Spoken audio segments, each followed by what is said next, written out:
ঘুমরিয়া ঘুমরিয়া কাঁদে আর জান্নাতের মধ্যে দৌড়ায়।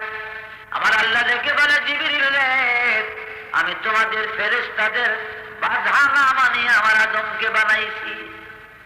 রে জিবরিল, আজ আমার আদম বিপদে পড়ে গেছে রে জিবরিল, তাড়াতাড়ি করে যা জান্নাতের জয়তুন গাছের থেকে 8টা পাতা ছিঁড়ি আর জিবরিল 3টা পাতা আমার দে, 3টা পাতা আদমের দে, আর 5টা পাতা আমার দিয়া দে।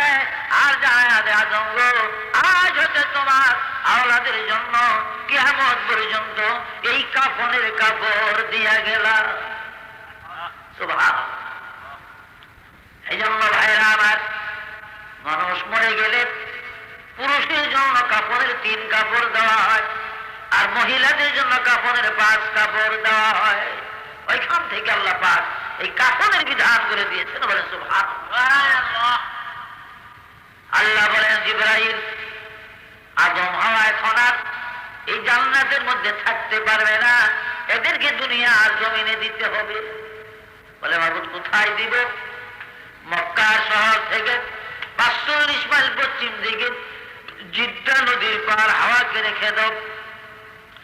আর মক্কার থেকে আরবের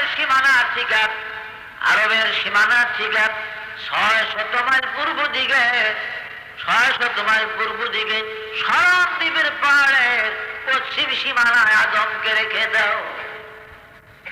2 জায়গায় 2 জন, 360 বৎসর কাঁদলেন একটি ভুলের দায়।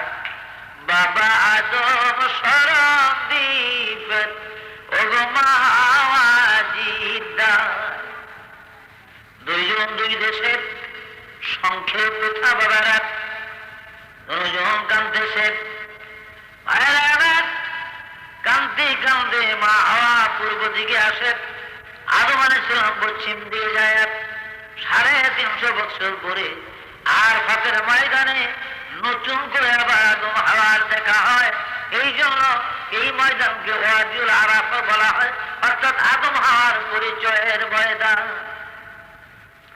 একত্র হইয়া 2 জন আল্লাহর কাছে কান্দেন, রব্বানা, হে আমাদের পরওয়ারদিগার, জালামনা, আমরা জুলুম করেছি আনফুসানা, নিজের জীবনের উপরে, ওয়াইল্লাম তাগফির লানা, যদি গো প্রভু তুমি ক্ষমা না করো তো লানাকুনান্না মিনাল খাসিরিন, আমরা 2 জন ক্ষতিগ্রস্ত হয়ে যাব।